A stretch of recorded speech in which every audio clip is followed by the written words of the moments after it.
സ്ഥലത്തെ വിശാലമാക്കുക. കൂടാരത്തിൽ ആമേൻ ഒരു വിശാലത വരുവാൻ ദൈവം ആഗ്രഹിക്കുന്നു.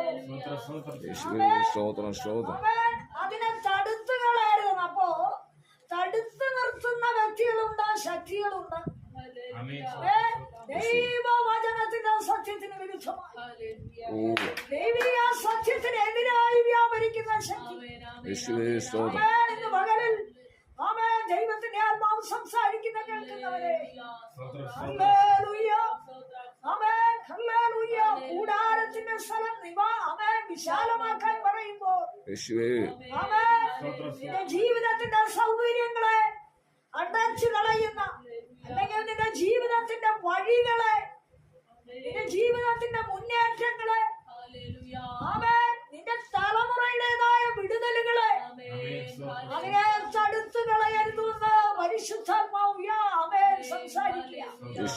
ദൈവപ്രതിമയായ ക്രിസ്തുവിന്റെ തേജസ്സുള്ള സുവിശേഷത്തിന്റെ പ്രകാശനം ശോഭിക്കാതിരിപ്പാൻ ഈ ലോകത്തിന്റെ ദൈവം അവിശ്വാസികളുടെ മനസ്സ് കുരുടാക്കി. ആമേൻ. കണ്ടോ, ദൈവപ്രതിമയായ യേശു ക്രിസ്തുവിന്റെ തേജസ്സുള്ള സുവിശേഷം, അങ്ങനെയല്ലേ? തേജസ്സുണ്ടതിന്. അപ്പോൾ ഈ കളിയെല്ലാം നടത്തുന്നത് ആരാ? തേജസ്സില്ലാത്തവരാ. ഈ കുരുടായ അവസ്ഥയിൽ ജീവിക്കുന്നവരാണ് ഇതിനെ തടയുന്നത്.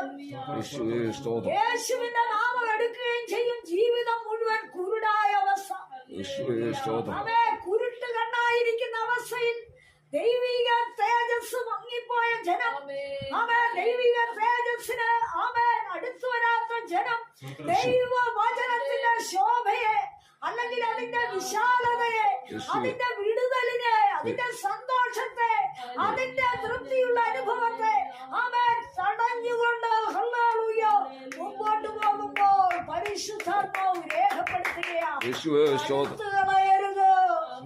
അവിശ്വാസത്തിന്റെ ശക്തിയോ അവരുടെ ഹൃദയത്തിന്റെ ഉൾക്കണ്ണ് കുരുടായിരിക്കൊണ്ട് അവർ ഇത് ശോഭിക്കാതിരിപ്പാൻ, മുമ്പോട്ട് വിടാതിരിപ്പാൻ, യഥാർത്ഥമായി വിടുതലെടുക്കാതിരിപ്പാൻ, സത്യമനുസരിക്കാതിരിപ്പാൻ, വിശുദ്ധിയിലേക്ക് അടുക്കാതിരിപ്പാൻ, വിശുദ്ധ ജനത്തെ വായടച്ചു കളയുവാൻ പോരാടി നിൽക്കുമ്പോൾ പരിശുദ്ധാത്മാവ് പറയുക, നിന്നോട് ദൈവം പറഞ്ഞിട്ടില്ലേ നിന്റെ സ്ഥലം വിശാലമാക്കുമെന്ന്. നിന്റെ കൂടാരത്തിന്റെ നിവാസം ഞാൻ വിശാലമാക്കുമെന്ന് അവിടെ പറഞ്ഞത്.